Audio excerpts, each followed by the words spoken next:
Senhoras e senhores, queridos irmãos e irmãs, muito boa noite a todos. Que a paz de Jesus, o doce e meigo Rabi da Galileia, permaneça em nossos corações, hoje e por todo sempre. É sempre uma alegria estar nesta casa, a qual temos uma admiração profunda pelos seus serviços prestados, por ser a casa máter do Espiritismo em nossa cidade. E nesta oportunidade para refletirmos o tema a necessidade da caridade. Nós convidamos aos amigos que queiram nos acompanhar.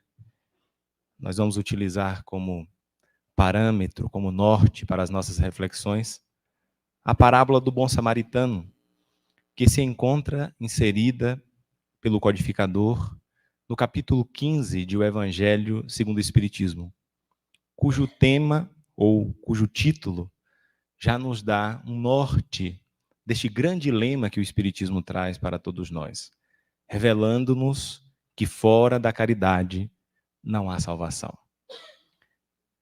Nós pedimos licença para fazermos a leitura a partir do item 2 do capítulo 15. Iremos encontrar o registro do evangelista Lucas, no seu capítulo 10, versículos de 25 a 37. E o evangelista irá dizer: Então, levantando-se, disse-lhe um doutor da lei para o tentar: Mestre, que é preciso fazer para possuir a vida eterna? Respondeu-lhe Jesus: Que é que está escrito na lei? Como é que lês?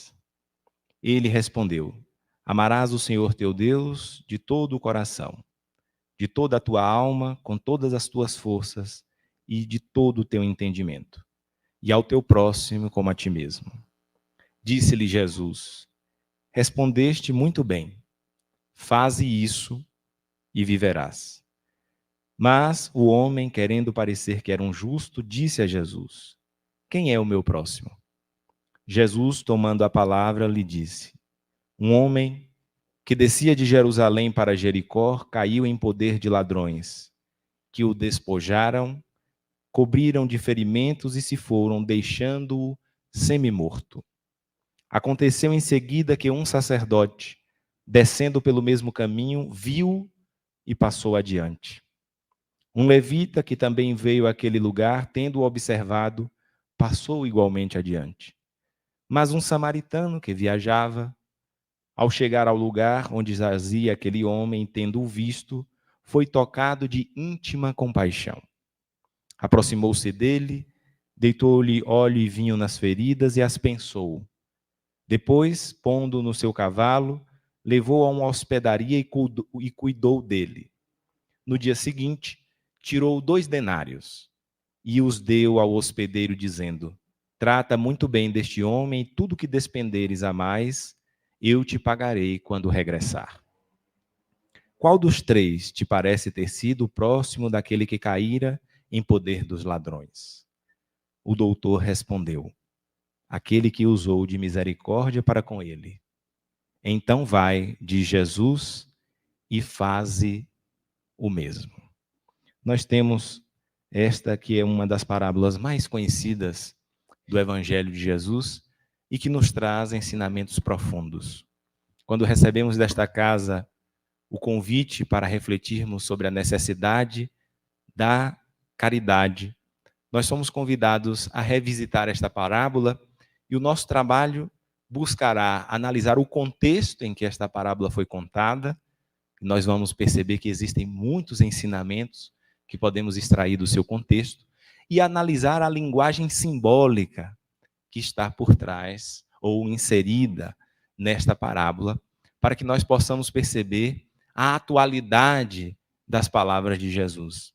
Nós sabemos que as parábolas são como tesouros que vão revestindo estes ensinos de Jesus e adequando-os à condição de cada aprendiz. De modo que, quanto mais a gente estuda e acha que já sabe tudo, nós vamos ampliando as possibilidades interpretativas da parábola. Para que nós possamos entender o contexto dessa parábola, Jesus estava realizando quando ele conta esta parábola do bom samaritano, a última viagem para Jerusalém. Jesus, como todo judeu, realizava a peregrinação para Jerusalém em 3 oportunidades durante o ano. Na festa do Pentecostes, na festa das tendas ou dos tabernáculos e na festa da Páscoa. Então, estava se aproximando a festa da Páscoa, ele já houvera convivido aquele período ali de aproximadamente 3 anos com os apóstolos, e ele, então, aproximando a festa da Páscoa, diz aos apóstolos: vamos a Jerusalém. Esta parábola está no capítulo 10 do Evangelho de Lucas, mas o contexto da parábola começa no capítulo 9, quando o evangelista vai registrar esta subida para Jerusalém. Então, os apóstolos, convivendo com Jesus durante 3 anos, já estavam acostumados a esta peregrinação. Mas nesta oportunidade, eles são tomados de surpresa, porque Jesus diz: vamos a Jerusalém, mas passando pela Samaria. Então os apóstolos estranharam, pois os samaritanos, após o cisma do Oriente, se tornaram antagônicos aos judeus. Então, inicialmente eram povos unidos, as 12 tribos de Israel, mas após o cisma do Oriente, as 10 tribos do norte ficaram com a capital na Samaria, portanto, os samaritanos, e as 2 tribos do sul apenas, Benjamim e Judá, cuja capital era Jerusalém, eram aqueles que eram considerados filhos da casa de Israel. Então, judeus e samaritanos se antagonizavam basicamente por questões religiosas. Os samaritanos, que só consideravam a Torá como escritos sagrados, desconsiderando todos os demais profetas, e, naturalmente, os judeus ortodoxos consideravam isso uma grande heresia. Naquela época em que se acreditava que Deus habitava lugares, os samaritanos afirmavam que Deus habitava no templo na Samaria. E os judeus afirmavam que Deus habitava o templo de Salomão em Jerusalém. Então, eram povos que se antagonizavam, que rivalizavam entre si. Então, quando Jesus diz: vamos a Jerusalém, passando pela Samaria, os apóstolos estranharam. E eles tinham motivos para isso. Porque saindo do local onde eles se encontravam, nas paragens de Cafarnaum, para Jerusalém, existia um caminho mais curto e com um clima mais agradável, que era margeando o rio Tiberíades. Então, encontrava-se água em abundância e a mata ciliar ali, próxima ao rio, fazia com que esta viagem fosse muito mais agradável e com um menor percurso. Quando Jesus diz: vamos a Jerusalém, passando pela Samaria, ele estava escolhendo um local onde o percurso era mais distante e atravessava uma região desértica. E passava por um lugar onde as pessoas não gostavam deles. E nós estamos falando de uma viagem de aproximadamente 140 quilômetros a pé.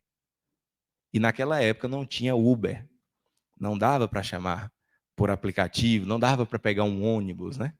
Ainda que fosse aqueles ônibus mais desconfortáveis. Não existia. Era uma viagem a pé de aproximadamente 140 quilômetros. E nós estamos falando de uma viagem ascensional, atravessando uma região muito árida. Então, por se tratar de uma viagem muito longa, Tiago e João, que eram chamados filhos do trovão, eles se prontificam: Senhor, nós vamos à frente para solicitar hospedagem aos samaritanos.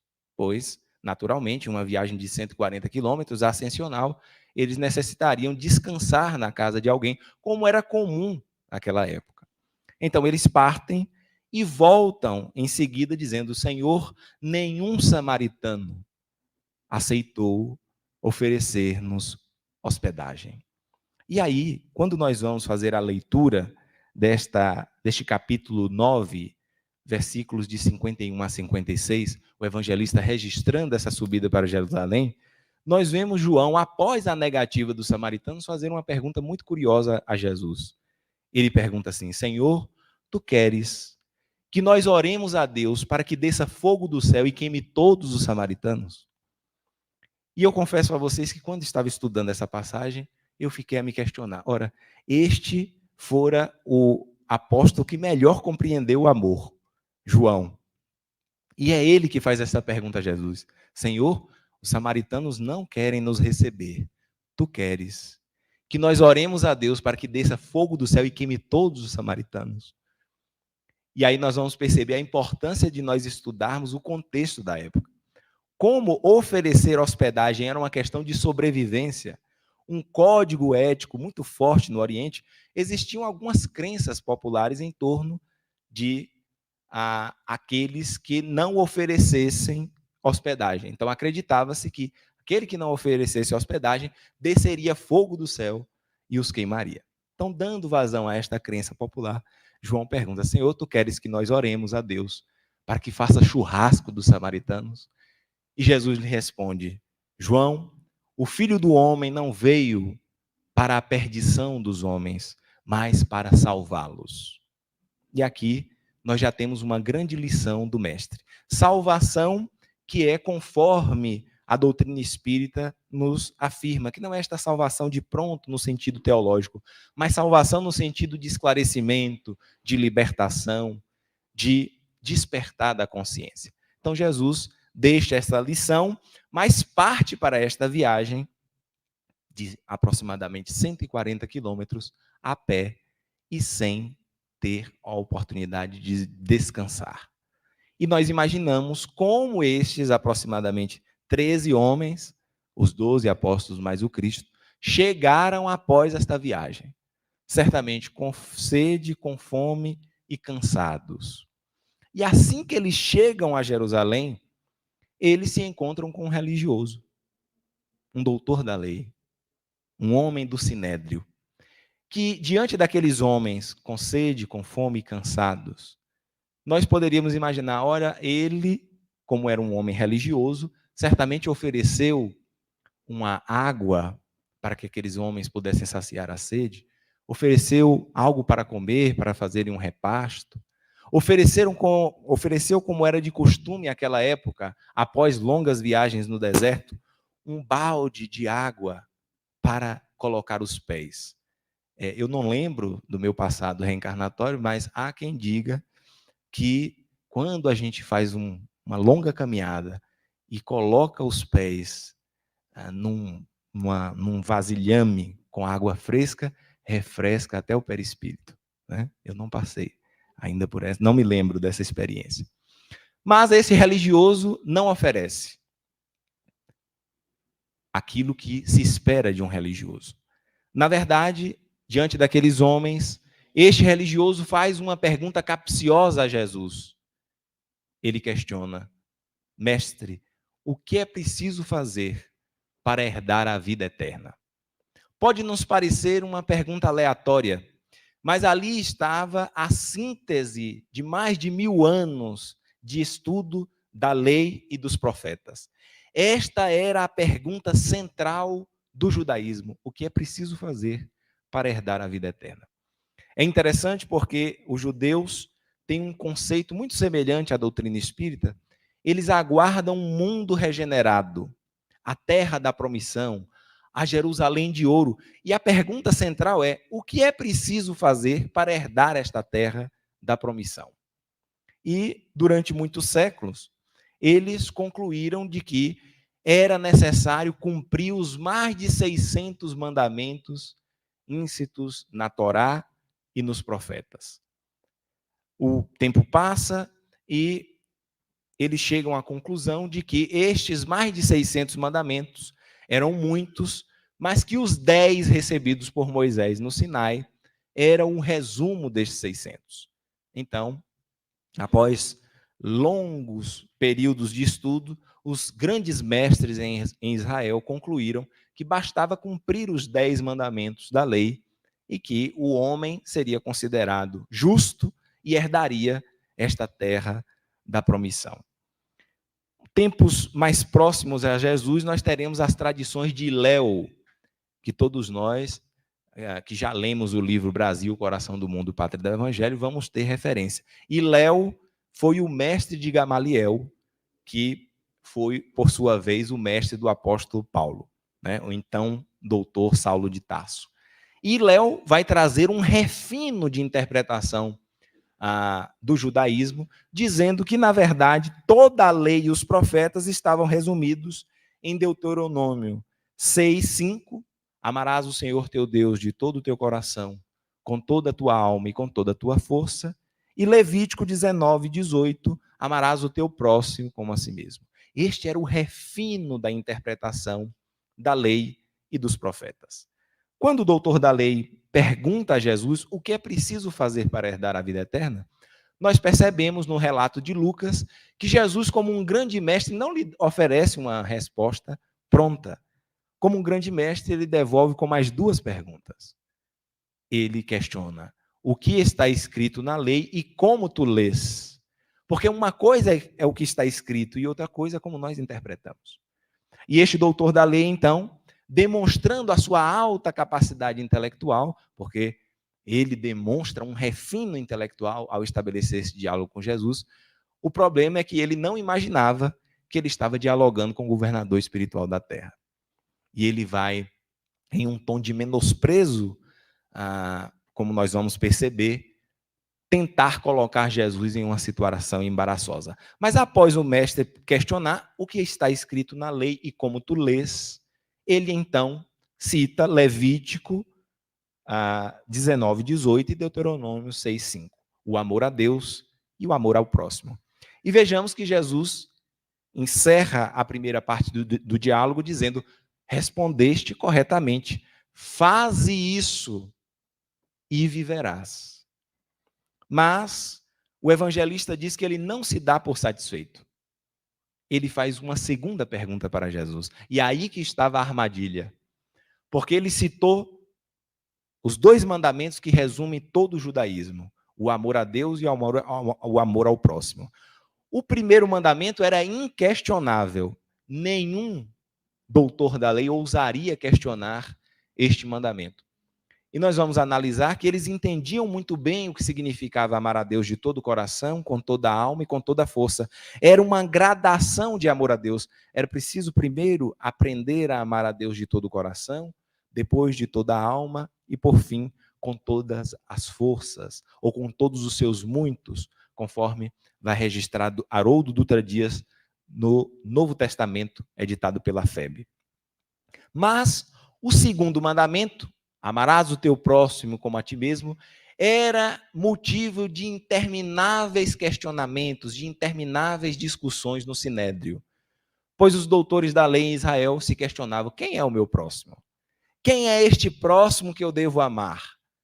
E acreditem se quiser, a corrente majoritária dos rabinos interpretavam que o próximo eram tão somente os filhos da casa de Israel.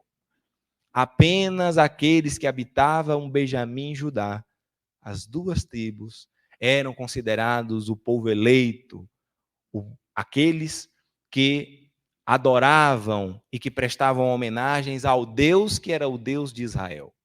Conforme irá registrar o Espírito Emmanuel no livro A Caminho da Luz, se grande era a convicção do povo hebreu na existência do Deus único, grande era também o seu orgulho exclusivista. Então, os judeus estavam convencidos da sua aristocracia espiritual, da sua superioridade em relação aos outros povos. E então, sabendo da doutrina de Jesus, pois o mestre trouxera a visão não mais do juiz inflexível, do Deus dos exércitos implacável, conforme iremos encontrar na lei e nos profetas, ele traz-nos a visão do Deus que é o Pai nosso. E se o Pai é nosso, todos somos irmãos. Para um judeu ortodoxo, para um doutor da lei, admitir que um samaritano era seu irmão, era algo inconcebível. Então, tentando colocar o mestre, tentando ficar neste campo do debate estéril, ele faz esta pergunta capciosa: e quem é o meu próximo? Jesus, então, ao invés de trazer uma resposta pronta como imaginava, aquele doutor da lei começa a contar a parábola. E para que nós possamos entender de maneira mais aprofundada a parábola, é preciso que nós compreendamos quais são os 3 passos de amor a Deus. Este primeiro mandamento que nenhum doutor da lei ousaria questionar. Todo judeu compreende muito bem o que significa este mandamento: amar a Deus de todo o coração. Eis o primeiro estágio. Coração, naquela época, simbolizava a sede dos sentimentos, mas também a sede dos ideais, dos pensamentos. Nós vamos lembrar que naquela época nós nem sabíamos que nós pensávamos pelo cérebro. Então, o conhecimento em torno do cérebro humano é relativamente muito recente, uma conquista muito recente da humanidade. Então, quando temos na lei amar a Deus de todo o coração, significa colocar todos os nossos sentimentos e todos os nossos ideais a serviço de Deus. Este era o primeiro estágio de amor a Deus. Mais avançados, nós somos convidados a amar a Deus com toda a alma.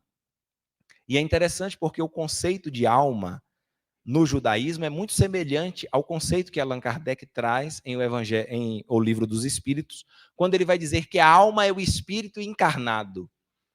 Em síntese, amar a Deus com toda a alma, todo judeu compreende muito bem isto, é não tão somente ficar no campo do sentimento e dos ideais.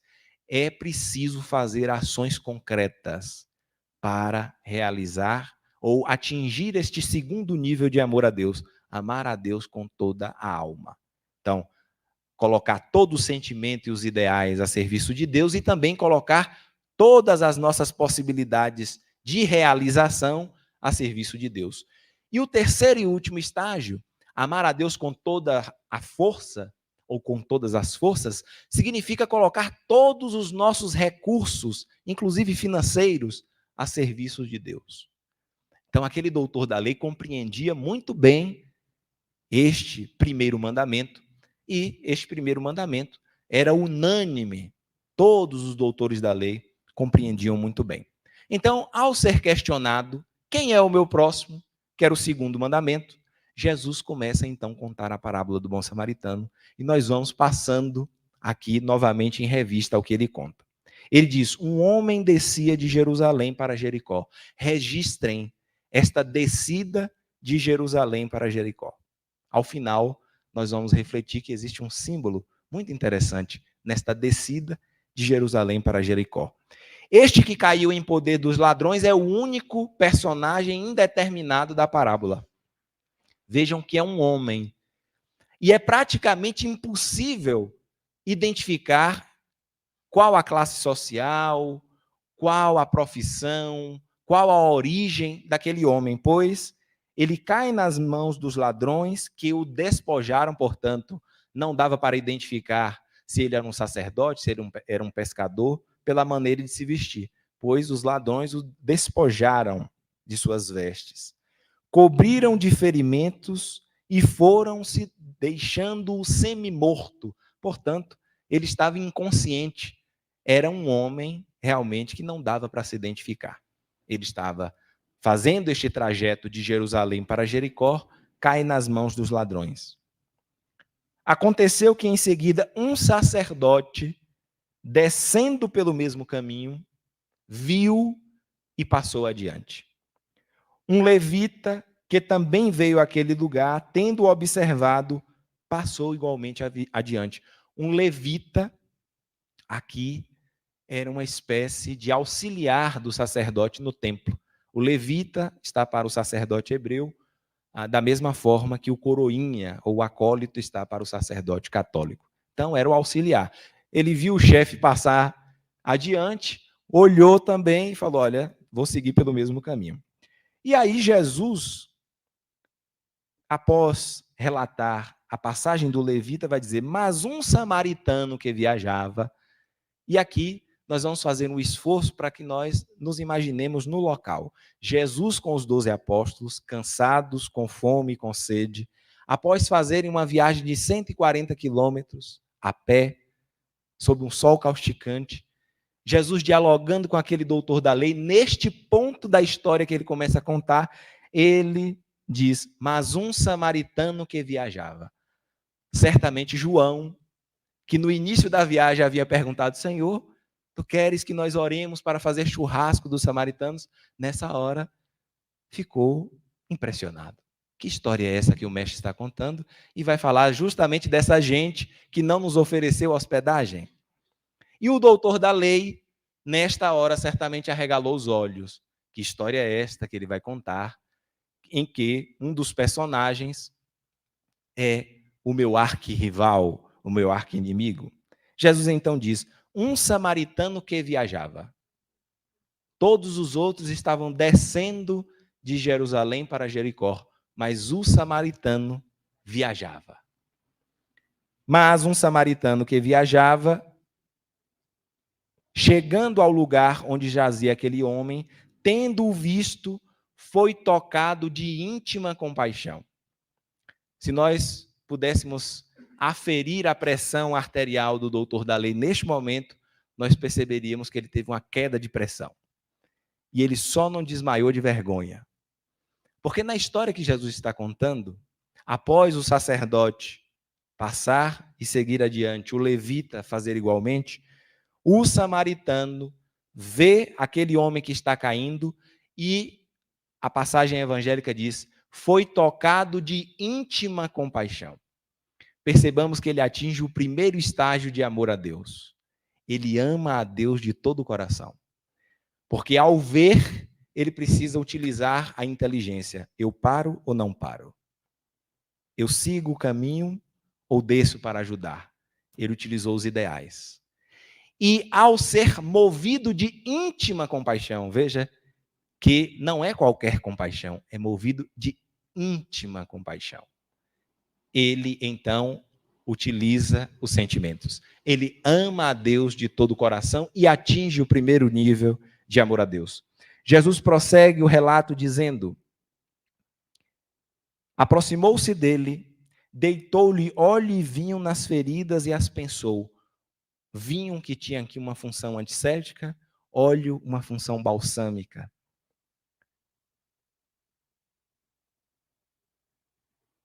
Depois, pondo no seu cavalo, levou à hospedaria e cuidou dele. Vejamos que quantos verbos Jesus utiliza aqui para descrever ações concretas que aquele samaritano houvera realizado para auxiliar aquele que estava caído. Olha, chegando ao lugar onde jazia aquele homem, tendo visto, foi tocado de íntima compaixão. Aproximou-se dele, deitou o olivinho, pensou as feridas, depois colocou em seu próprio cavalo, conduziu à hospedaria, cuidou dele. Olha quantos verbos são empregados. O bom samaritano acaba de utilizar ou de atingir o segundo nível de amor a Deus. Ele ama a Deus com toda a alma. Jesus prossegue o relato dizendo: no dia seguinte, tirou 2 denários e deu-os ao hospedeiro, dizendo: trata muito bem deste homem, e tudo que despenderes a mais, eu te pagarei quando regressar. Em uma linguagem popular, pendura, que na volta eu acerto. Vejamos que o samaritano acaba de atingir o terceiro e último nível de amor a Deus. Após amar a Deus de todo o coração, com toda a alma, ele ama a Deus com todas as forças, coloca todos os recursos, paga os 2 denários e ainda diz: o que ele gastar a mais, em meu regresso, te pagarei. Jesus encerra a parábola e volta com mais uma pergunta para o doutor da lei. Qual destes 3 te parece ter sido o próximo daquele que caíra em poder dos ladrões?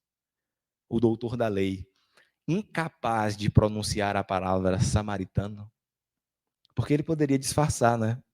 Poderia coçar a boca e dizer samaritano, né?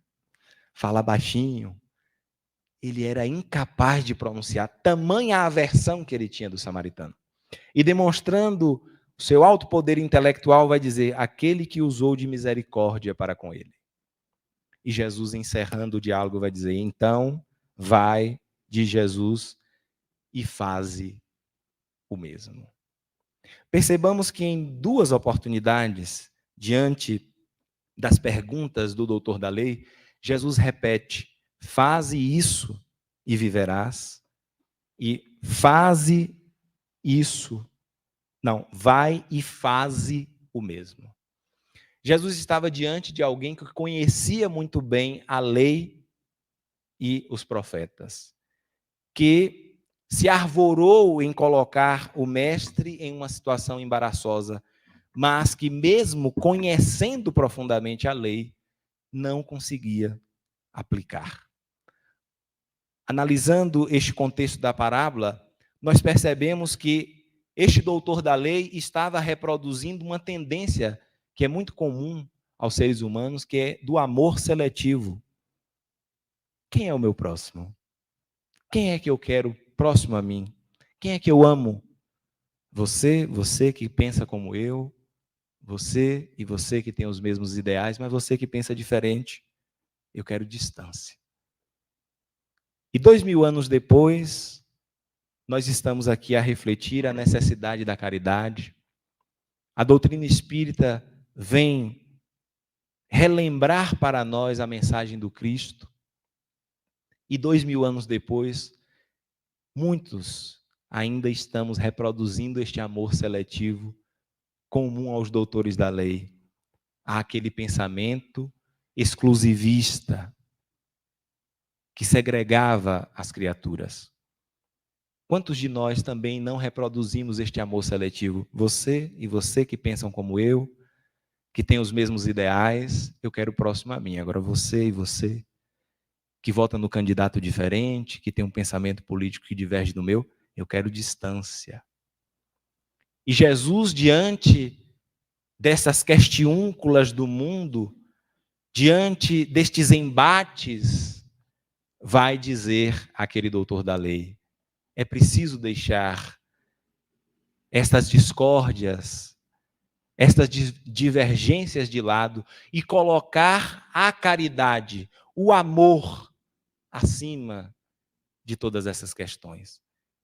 Veja o que o Cristo nos chama a atenção: faze isso e viverás. Na parábola, muitos de nós nos vemos e nos imaginamos como o sacerdote. Nesta parábola eu poderia ser o sacerdote. Eu ia olhar e ia passar direto. Outros poderiam dizer: olha, eu acho que eu seria o levita. Eu ia ver meu chefe passando adiante, eu iria seguir o mesmo caminho. E outros de nós nos visualizamos nesta parábola como o bom samaritano. Eu auxiliaria. Mas é curioso notar que a pergunta de Jesus para o doutor da lei é: qual dos três, na tua opinião, foi o próximo daquele que caíra em poder dos ladrões? Veja que a pergunta de Jesus incentiva aquele doutor da lei para se colocar no lugar daquele que estava caído, aquele que fora agredido, despojado e deixado semi-morto. E uma pergunta que nós podemos nos fazer é: por que nós temos a dificuldade de nos imaginar no lugar do caído? Por que a gente muitas vezes se imagina como sendo o sacerdote, o levita e até o bom samaritano, mas muito poucos conseguem se enxergar no lugar daquele que está mais vulnerável? E é justamente no lugar do mais vulnerável que Jesus incentiva o doutor da lei: se coloque no lugar dele e veja se ele vai se importar com quem, com que tipo de pensamento, com quais ações aquele que o auxilia terá. E nós percebemos assim o grande ensinamento de Jesus, colocando a caridade acima das nossas discórdias, acima das nossas picuinhas, acima das nossas intrigas. E, não por acaso, Allan Kardec irá colocar esta parábola justamente no capítulo 15 do Evangelho segundo o Espiritismo, cujo título é Fora da Caridade não há salvação. O amor que já está presente desde os profetas. Esta recomendação que vem de muito tempo, desde a lei, o amor a Deus e o amor ao próximo.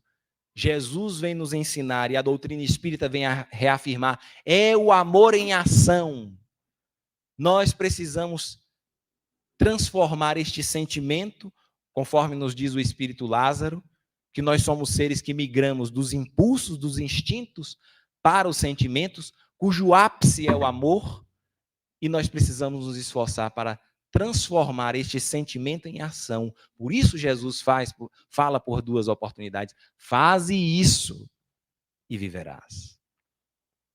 Nós não podemos deixar estas informações tão somente no campo do intelecto. Nós precisamos nos esforçar para vivenciar a mensagem. E muitos de nós nos questionamos como vivenciar, já que a caridade é uma necessidade. A doutrina espírita vem ampliar para nós este conceito de caridade, a nos dizer que caridade não é tão somente dar coisas, porque quando fala em caridade, geralmente a gente pensa logo na campanha do quilo, do agasalho, em dar coisas.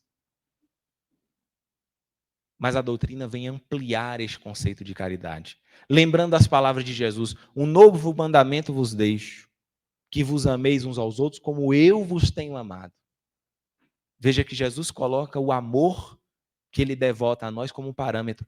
Já não se trata mais tão somente de dar coisas, mas se trata de doar-se por inteiro.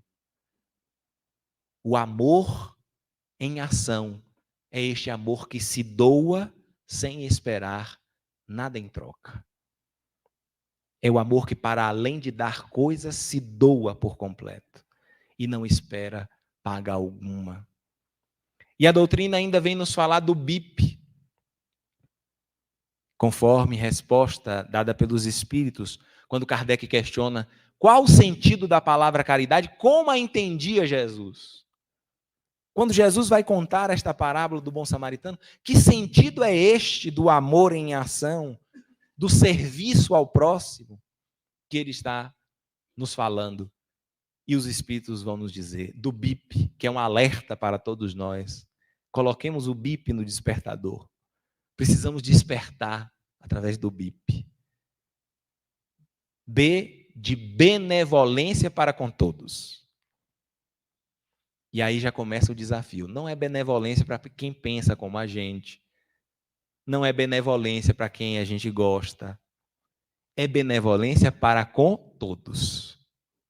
Benevolência para com todos. E de indulgência para com as imperfeições alheias. Indulgência, que significa acolher um indivíduo sem conivir com o erro. Você refuta os equívocos, mas acolhe a pessoa. Ser indulgente para com as imperfeições alheias, percebendo que todos nós, no atual estágio que nos encontramos, também temos as nossas imperfeições. Então, por que não compreender o outro que se equivoca? E o P de perdão das ofensas. A necessidade de perdoarmos quantas vezes forem necessárias aqueles que se equivocam para conosco. Porque se Deus, que ao invés de ser este juiz implacável, é o Pai amoroso que nos dá quantas oportunidades forem necessárias para a nossa reabilitação, por que não nós, por nossa vez, darmos oportunidade para aqueles que se equivocam conosco também repararem? É por isso que, ao ser questionado por Pedro, Senhor, deverei perdoar até 7 vezes, como estava na lei? E Jesus vai dizer, não 7 vezes, Pedro, mas 70 vezes 7 vezes. E tem uma história de Chico, que uma senhora chega para ele e fala, Chico, eu não aguento mais o meu marido. Ele chega alcoolizado em casa, eu já não aguento mais. E aí Chico recebeu uma inspiração e falou assim, lembre-se do evangelho, minha irmã. É preciso perdoar 70 vezes 7. Ela escuta, sai consolada, e depois de um tempo, Chico nem lembrava mais, volta ela com um caderninho, joga na mesa e fala, pronto, estou livre. Perdoei 70 vezes 7. Chico olhou e estava lá anotado, todas as vezes que ela perdoou. Ela falou, agora estou livre, Chico. E Chico então pediu ajuda a Emmanuel, falou, Emmanuel, me ajuda. E Emmanuel disse a Chico, falou, diga a ela que é 70 vezes 7 cada erro. E ela disse: meu Deus, mas assim não vai acabar nunca.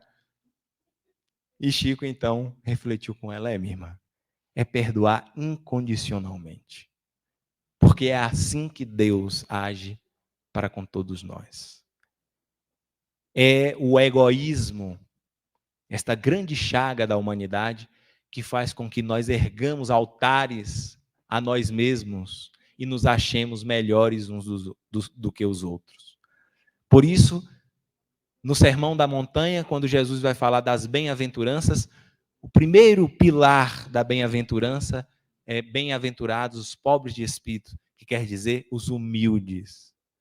Porque humildade é reconhecer-se exatamente onde você está, nem acima e nem abaixo.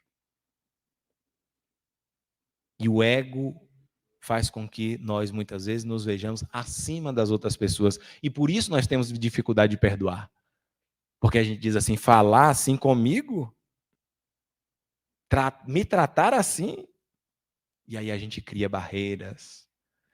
Interpretar a lei e os profetas dessa forma? Não quero conversa. E o Cristo vai nos chamar a esta postura de humildade e de serviço, quando ele vai ensinar aos apóstolos que estavam confabulando quem é o maior. E muitos diziam, é João, o discípulo amado. Outros dizem, não, certamente é Pedro que tem uma função de liderança. E percebendo a confabulação dos apóstolos, Jesus diz, aquele que quiser ser o primeiro, que seja o servidor de todos.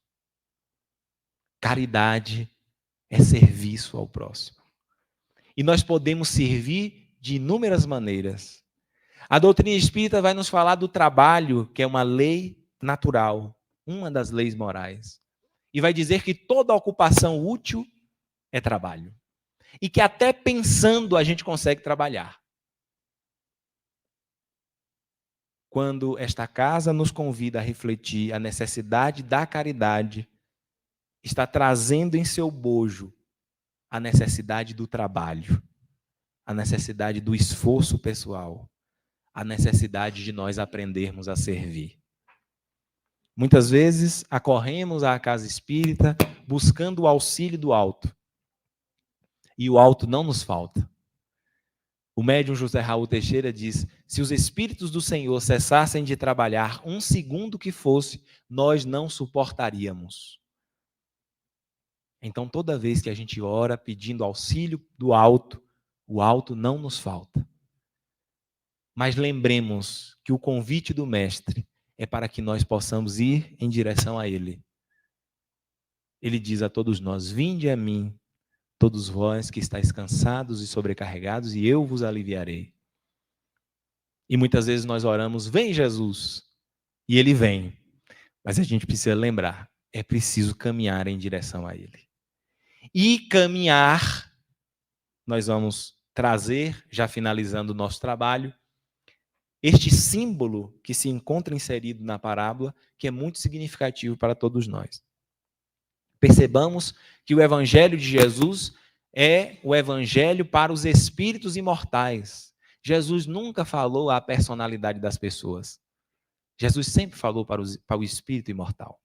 Então, estas palavras que serviram de lição para João, para o doutor da lei e os apóstolos que presenciaram essas palavras há mais de 2000 anos na Galileia longínqua, serve para nós nos dias atuais. E nós vamos perceber que, na simbologia, a parábola traz uma advertência muito clara. Vejamos que Jerusalém, se a gente fizer um Google, perceberemos que Jerusalém está a aproximadamente 700 metros acima do nível do mar. E se nós fizermos um Google, constataremos que Jericó é a cidade mais baixa do planeta. Só existe um ponto mais baixo do que Jericó, que é o Mar Morto, que está a 400 metros abaixo do nível do mar. Jericó é a cidade mais baixa do mundo, a 350 metros abaixo do nível do mar. Percebamos que na parábola, todos os que se equivocam estão descendo de Jerusalém para Jericó. Jerusalém, que simboliza aqui as aspirações do Espírito, o fim da jornada espiritual e, portanto, o caminho ascensional, a porta estreita. Quando Jesus diz vinde a mim, ele está falando vinde para um caminho que é subindo. Do ponto em que nós nos encontramos e o Mestre lá em Jerusalém, aguardando-nos. Vinde a mim. O caminho é árduo. O caminho é difícil. É o caminho ascensional. Jerusalém simbolizando as virtudes, a plenitude, as aspirações do Espírito. E Jericó, que era a capital do comércio, Jerusalém, capital da religiosidade, das aspirações do transcendente. Jericó, a capital do comércio, simbolizando aqui o fundo do poço, a cidade mais baixa da terra, os interesses da matéria. A parábola traz como reflexão, de maneira simbólica, de que todas as vezes que nós abandonamos este caminho ascensional para buscarmos os interesses do mundo, todas as vezes que nós abandonamos este caminho ascensional para Jerusalém e buscamos o caminho para Jericó, nós corremos o risco de cair em poder dos ladrões, de sermos espancados e ficarmos à margem do caminho, necessitando do auxílio de quem passa. E nós saímos do mundo espiritual e a gente já foi para Jericó várias vezes. Porque se a gente estivesse subindo para Jerusalém, certamente nós já estaríamos em condições melhores. Se aqui estamos, como diz minha avó, ninguém aqui é flor que se cheire, né? Estamos todos numa mesma condição, variando naturalmente em cada caso particular, mas estamos todos habitando um mundo de provas e expiações. Significa que há muito que se aprender. E nós já fomos para Jericó várias vezes. Saímos lá do mundo espiritual e os nossos mentores disseram, olha meu filho, minha filha, vê se agora vai para Jerusalém. E a gente saiu de lá e falou assim, agora vai.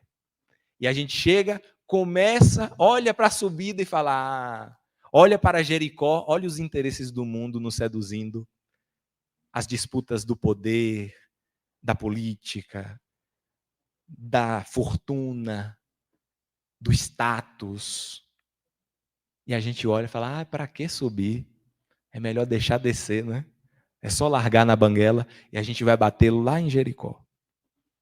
Os nossos mentores nos resgatam, nós passamos pelos educandários no mundo espiritual, eles preparam, planejam a reencarnação e dizem, vê se agora vai para Jerusalém.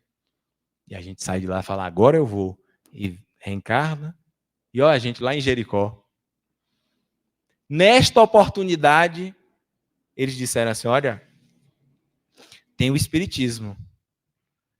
O Consolador estará materializado, sistematizado na Terra. Joana de Anjos, no livro Luz nas Trevas, diz que quando nós, do mundo espiritual, soubemos que o codificador estava materializando o Consolador na Terra, todos fomos voluntários. Ninguém está aqui no Humberto de Campos por acaso. Às vezes a gente acha, né? Mesmo sabendo que a doutrina espírita nos esclarece que não existe acaso, às vezes a gente fala, não, é porque eu gosto de Figueiredo, eu gosto de ouvir Figueiredo cantar, né? Eu gosto de Barreto, eu gosto de Cristina, eu me sinto bem lá, eu só estou lá por isso. Lê do engano. Todos nós firmamos compromissos. E os Espíritos nos advertiram, olha, será um tempo difícil. Os dias da grande transição planetária. Mas nós teremos um tesouro nas mãos, que é a doutrina dos Espíritos. Que não nos diz fora do Espiritismo não há salvação. Não nos diz que fora da verdade não há salvação, mas nos diz fora da caridade. A benevolência, a indulgência e o perdão que qualquer um de nós podemos fazer. E a gente saiu de lá e falou assim, agora eu vou para Jerusalém. E aqui nós estamos. E Jericó continua nos seduzindo, principalmente nesses dias de ferramentas tecnológicas que nos distraem tanto. É Jericó puro, mas tem Jerusalém também. Como a ferramenta, ela é neutra, não é boa nem má. É o uso que nós fizermos que vai determinar se estamos indo para Jerusalém, utilizando as ferramentas, tecnológicas, ou se estamos sendo levados de roldão para Jericó.